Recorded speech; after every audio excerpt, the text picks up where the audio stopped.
مسیح میں آپ سب کو سلام۔ آج ہم خداوند کے کلام پاک میں سے پڑھیں گے پطرس کا پہلا عام خط، اس کا 5 باب چیپٹر 5 اور اس کی 4 سے لے کے 8 آیات، 4 ورسز ٹل 8 ورسز۔ خداوند کے کلام پاک میں لکھا ہے، اور جب سردار غلہ بان ظاہر ہوگا تو تم کو جلال کا ایسا صحرا ملے گا جو مرجھانے کا نہیں۔ اے جوانوں، تم بھی بزرگوں کے تابع رہو، بلکہ سب کے سب ایک دوسرے کی خدمت کے لیے فروتنی سے کمر بستہ رہو، اس لیے کہ خدا مغروروں کا مقابلہ کرتا ہے مگر فروتنوں کو توفیق بخشتا ہے۔ بس خدا کے قوی ہاتھ کے نیچے فروتنی سے رہو، تاکہ وہ تمہیں وقت پر سربلند کرے، اور اپنی ساری فکر اسی پر ڈال دو، کیونکہ اس کو تمہاری فکر ہے۔ تم ہوشیار اور بیدار رہو، تمہارا مخالف ابلیس گرجنے والے شیر ببر کی طرح ڈھونڈتا پھرتا ہے کہ کس کو پھاڑ کھائے۔ خداوند کے کلام پاک کے پڑھے اور سنے جانے پر خداوند کی بڑی برکت ہو، خداوند کا شکر ہو۔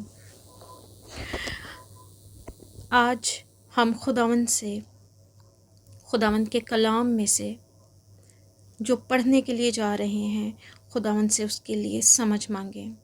خداوند سے اس کے لیے حکمت کا روح مانگیں، تاکہ خداوند مہیا کرے، کیونکہ ہمیں تب تک کوئی بھی ایسی اچھی چیز نہیں مل سکتی جب تک خداوند کی طرف سے، اوپر کی جانب سے نہ دی جائے، ہیون سے نہ آئے۔ آج ہم خداوند سے مکاشفات کا علم مانگیں، خداوند سے پاکرو سے حکمت مانگیں، کیونکہ جب تک ہمیں خداوند نہ چاہے کہ ہم اس کلام کو سمجھ سکیں، ہم اس کلام کو صرف پڑھ سکتے ہیں، ہم اس کلام کو سمجھ نہیں سکتے۔ آج ہمیں خداوند سمجھنے کا موقع دے، خداوند یسوع مسیح کے نام سے مانگتے ہیں، آمین۔ بہت خوبصورت یہاں پر خداوند کے کلام میں لکھا ہے، اور جب سردار غلہ بان ظاہر ہوگا، یہ خداوند یسوع مسیح کی بات ہو رہی ہے کہ جب وہ ظاہر ہوں گے، جب وہ ہمیں لینے آئیں گے، جب وہ اپنی سیکنڈ کمنگ میں آئیں گے اور ہم کو جلال کا صحرا دیں گے جو مرجھانے کا نہیں۔ اس زندگی کی بات ہو رہی ہے کہ یہ زندگی، یہاں کے جو بھی ریوارڈز ہیں، یہاں کے جو بھی صحرے ہیں، جو بھی کچھ ہمیں ملتا ہے اس دنیا میں، چاہے وہ دولت ہے، وہ طاقت ہے، وہ زندگی ہی کیوں نہ ہو جو ہمارے پاس ہے، لیکن یہ سب مرجھا جانے والی چیزیں ہیں، یہ سب گھاس کی طرح ہیں۔ ایک دن ہیں بہت ہی خوبصورت، ہری بھری، اور اگلے دن جب ہم وہاں سے گزرتے ہیں تو گھاس سوکھ چکی ہوتی ہے، مرجھا چکی ہوتی ہے، اگر اس پہ بہت زیادہ دھوپ پڑ جائے وہ جل جاتی ہے۔ ہم لوگ جس جلال میں ظاہر ہو، جس جلال کا صحرا جب ہمیں خداوند یسوع مسیح دیں گے، جو ہمارا سردار غلہ بان ہے، جو ہمارا اچھا چرواہا ہے، جب وہ اپنی بھیڑوں کو صحرا دے گا تو وہ مرجھانے کا نہیں، وہ ابدیت کی زندگی جو ہمیں بخشے گا، وہ جلال کی زندگی جو ہمیں بخشے گا باپ کے ساتھ، جب ہم نئے یروشلم میں سکونت کریں گے، وہ کبھی بھی ختم ہونے والی نہیں، وہ ہمیشہ کی زندگی ہے، وہ ہمیشہ کی زندگی کا پانی ہم جب پی لیتے ہیں تو ہم ہمیشہ اپنے باپ کے ساتھ، یسوع مسیح کے ساتھ اس شہر میں سکونت کریں گے جو ہمارے لیے ہی بنایا گیا ہے۔ آگے لکھا ہے، اے جوانوں، تم بھی بزرگوں کے تابع رہو، بلکہ سب کے سب ایک دوسرے کی خدمت کے لیے فروتنی سے کمر بستہ رہو، اس لیے کہ خدا مغروروں کا مقابلہ کرتا ہے مگر فروتنوں کو توفیق بخشتا ہے۔ یہاں جوانوں سے بات ہو رہی ہے۔ آج ہمارے جوان بھول چکے ہیں کہ اگر ان کو کوئی بڑی عمر کا بزرگ نظر آتا ہے، چاہے وہ کلیسیا میں ہو، چاہے باہر ہو، چاہے چلتے پھرتے ہو، چاہے گھر میں ہو، چاہے فیملیز میں ہو، ہمیں ان کی عزت کرنی ہے۔ آج جوانوں کو عزت کرنے کی ضرورت ہے۔ آج وہ بھول گئے ہیں کہ رسپیکٹ کیسے کی جاتی ہے، آج وہ بھول گئے ہیں کہ نرمی سے کیسے پیش آنا ہے، آج وہ بھول گئے ہیں کہ فروتنی کیسے دکھانی ہے، حلیمی کیسے دکھانی ہے۔ بلکہ آپ اگر کسی بھی جوان کو آج دیکھیں تو وہ اتنے مغرور ہو گئے ہیں کہ اگر کوئی بڑا ان کو کوئی چیز بتانے کی کوشش کرے تو وہ کہتے ہیں کہ انہیں سب پتہ ہے، وہ سب کچھ جانتے ہیں۔ بہت سارے ایسے لوگ ہیں کہ جو کلام کو جانتے ہیں، خدا کا شکر ہے کہ وہ جانتے ہیں، لیکن ہم ان سے کسی بارے میں کوئی بات نہیں کر سکتے خداوند کے کلام میں سے، کیونکہ وہ اتنے سیلف رائٹیس ہیں اور وہ سمجھتے ہیں کہ انہیں سب کچھ آتا ہے۔ خداوند انہیں بہت برکت دے، خداوند انہیں اور برکت دے، خداوند انہیں اپنی طرف اور متوجہ کرے، اور خداوند ان کو اپنے بھید کی اور باتیں بتائے۔ لیکن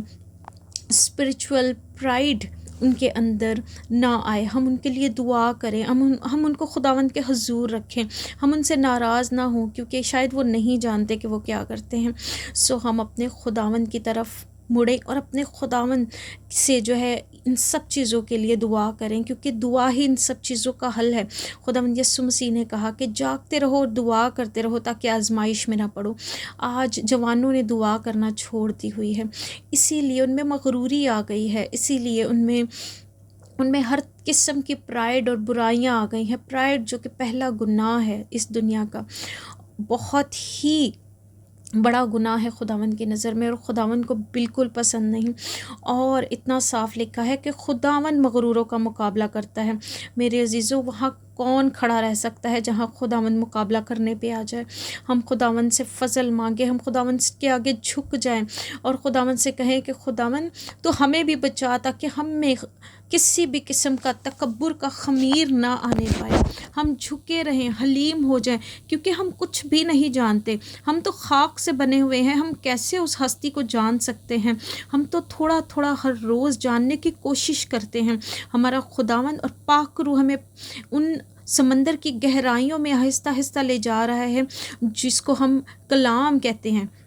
جو ہمارے پاس ہے، جو ہمارے ہاتھوں میں ہے، جو ہمارے دلوں میں ہے، جو ہمارے منہ میں ہے۔ لیکن ہم ہر روز بھی اگر اس کلام کی ایک آیت کو پڑھتے ہیں تو ہر روز ہمیں اس کلام کی آیت سے نئی تعلیم ملتی ہے، نیا مکاشفہ کھلتا ہے، نیا بھید ملتا ہے۔ اگر ہم اپنی روز کے کلام کے ساتھ اگر کسی ایک آیت کو رکھ لیں اور ہم سوچیں اس آیت کو ہم روز پڑھیں، تو میرے عزیزو پڑھ کے دیکھیے گا، ہر روز وہ ایک نیا وعدہ ہوگا، ہر روز وہ ایک نئی تعلیم دے گا، ہر روز ایک نیا بھید کھلتا جائے گا، اور آپ کو ایسے لگے گا آپ نے آج سے پہلے اسے کبھی بھی اس طرح سے نہیں دیکھا تھا، اس طرح سے نہیں پڑھا تھا، کیونکہ خداوند کا کلام ایک بھید ہے۔ اور وہ جب ہماری روحانی آنکھیں کھولتا ہے، جب ہمارے روحانی کان کھولتا ہے، جب ہمارے دلوں کی چربی ہٹا دیتا ہے، جب ہمیں گوشت کا دل عطا کرتا ہے، جو ہمارے دلوں کے پتھر کو ہٹا کے پھینک دیتا ہے اور نیا گوشت کا دل دیتا ہے، تب ہمیں اس کلام کی سمجھ آنا شروع ہوتی ہے۔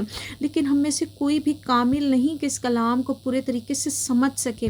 سو ہم خداوند سے فضل مانگے کہ کہیں ہم اتنے مغرور نہ ہو جائیں، کہیں ہمیں اسپریچول پرائیڈ نہ آ جائے، کہیں ہمیں فزیکل پرائیڈ نہ آ جائے، کہیں ہمیں دولت کی پرائیڈ نہ آ جائے، کہیں ہمیں دنیا میں کسی بھی قسم کی کوئی پرائیڈ نہ آ جائے کہ ہم اپنے سے بڑوں کو اپنے سے حقیر جان لیں، ہم اپنے سے بزرگوں کو خود سے حقیر جان لیں، کیونکہ ہمارے بزرگ ہم سے زیادہ جانتے ہیں، انہوں نے وقت کے ساتھ ایکسپیرینس کے ساتھ وقت گزارا ہوتا ہے۔ بعض دفعہ ان کے ایکسپیرینس میں بہت ساری چیزیں ہوتی ہیں جو ہم نہیں جانتے، لیکن جب ہم ان کو سنتے ہیں تو ہمیں پتہ چلتا ہے، کیونکہ خداوند نے ہمیں 2 کان دیے ہیں اور 1 منہ دیا ہے۔ سو بہتر ہے کہ ہم زیادہ سنیں اور کم بولیں۔ سو آج ہم اپنے بزرگوں کی سنیں، آج ہم بڑوں کی سنیں، ہمیں بہت سارا ان سے جو ہے اچھائی کی باتیں سننے کو ملیں گی، بہت سارا علم ملے گا کلام کے بارے میں۔ اگر وہ کلام کو جانتے ہیں خاص طور پہ، تو ہم ان کے ساتھ بیٹھیں، ان سے بات کریں، گفت و شنید کریں، اپنے خداوند کی باتیں کریں۔ سو ایسا نہ ہو کہ خداوند ہمارا مقابلہ کرنے پہ آ جائے، کیونکہ مغروروں کا مقابلہ خداوند کرتا ہے۔ ہم اتنے حلیم ہو جائیں، فروتنی میں اتنے چھوٹے بنتے جائیں، ایک دوسرے کی خدمت کریں، ایک دوسرے کو اپنے سے بڑا جانیں، چاہے وہ ہم میں سب سے چھوٹا ہی کیوں نہ ہو، ہم اس کو بھی خود سے بہت بڑا جانیں اور اس کو بھی عزت دیں اور اس کی بھی خدمت کریں، تاکہ ہمارا باپ ہمیں اجر دے، ہمارا باپ جو آسمان میں ہمیں دیکھتا ہے پوشیدگی میں، وہ ہمیں اجر دے۔ سو ہم اتنے فروتن ہوتے جائیں اور حلیم ہوتے جائیں کہ خداوند وقت آنے پر ہمیں سر بلند کر سکیں، کیونکہ ہم صرف خداوند سے مانگ سکیں کہ خداوند تو ہمیں سکھا، ہمیں سب سے چھوٹا بنا، ہمیں جھکنا سکھا، تاکہ ہم پہ پھل لگا سکے، کیونکہ اسی ڈال پہ پھل لگے گا جو جھکنا جانتی ہوگی۔ سو ہم آج اپنے آپ کو جھکائیں، فروتنی لائیں، تاکہ سر بلندی ملے تو وہ خداوند سے ملے، لوگ دیکھیں، ہم نہ اپنے آپ کو مغرور تسلیم کریں اور مغرور بنتے جائیں، ہم اپنے آپ کو بڑا تصور نہ کریں، ہم سب سے چھوٹے بن جائیں اور خداوند ہمیں بڑا کرے، اگر ہم اس لائق ٹھہریں اس کے حضور، خداوند کی مرضی پوری ہو ہماری زندگیوں میں، ہم اس کی مرضی کو جانیں اور ہم اپنی ساری فکروں کو اس پہ ڈال دیں، کیونکہ اس سے ہماری فکر ہے۔ آج ہم اپنی فکریں لیے پھرتے ہیں اور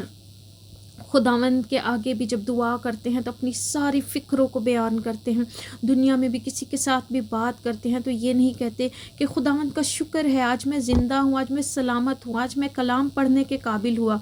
آج میں اپنے گھر والوں کے ساتھ بیٹھ سکا، آج میں نے کھانا کھایا، سکون کیا، میں سو سکتا ہوں، مجھے اچھی نیند آتی ہے۔ لیکن ہم تو وہی باتیں بتاتے ہیں جو نیگیٹو ہوں اور جو بری ہوں، اور ہر وقت اپنی فکریں ایک دوسرے کو بتاتے رہتے ہیں۔ ہم اس کو اپنی فکریں بتائیں جو ہمارے لیے دعا کر سکے، جو ہمارا مذاق نہ اڑائے، جو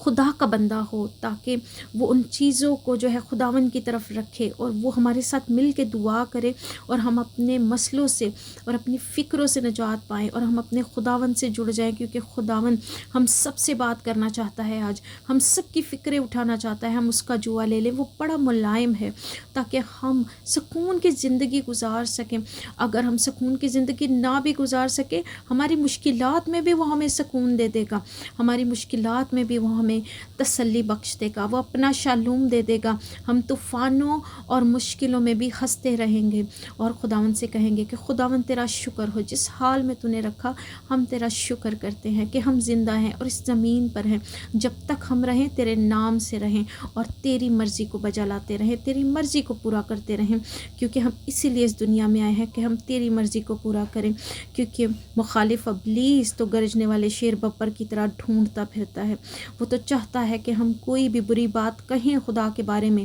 اور کہیں کہ خدا نے ہمارے ساتھ کیا کر دیا، یہ ہمارے ساتھ کیا ہو گیا، یہ کیا برا ہو گیا، اور وہ ہمیں پھاڑ کھائے، اور وہ وہیں پہ ہمیں کہہ دے کہ جو ہے دیکھا تمہارے ساتھ خداوند نے یہ کر دیا، دیکھا تم نے یہ گناہ کیا اور خداوند نے تمہارے ساتھ یہ کر دیا۔ نہیں، ٹرائلز اور ٹریبولیشنز تو ہماری زندگی کا حصہ ہیں، خداوند کے ساتھ چلنے والے لوگوں کا بھی حصہ ہیں۔ خداوند نے کہا کہ اگر سیلاب آئیں گے تمہیں نہ ڈبائیں گے، خداوند نے ایسا نہیں کہا کہ طوفان ہی نہیں آئیں گے، سیلاب ہی نہیں آئیں گے، سب کچھ اپنی جگہ پر قائم رہے گا۔ یہ زندگی ہے، یہاں مشکلات، تکلیفیں، سیلاب، پہاڑ، ہر قسم کی چیز کھڑی رہے گی، لیکن ہمارے ساتھ ہمارے خداوند کا سکون، اس کی تسلی، اس کا اطمینان، اس کا شالوم بنا رہے گا، جو پاک روح سے آتا ہے، جو خداوند آسمان سے بھیجتا ہے۔ جب وہ ہمارے ساتھ رہے گا تو یہ ساری چیزیں ہمیں بہت چھوٹی چھوٹی نظر آئیں گی، اور جو ہمیں بڑا نظر آئے گا وہ خداوند کی طرف سے دیا ہوا اس کا اطمینان نظر آئے گا۔ خداوند آج اس کلام کے وسیلے سے آپ سب کو بڑی برکت دے، اور خداوند آپ کو اپنے شالوم میں بنائے رکھے۔ آمین۔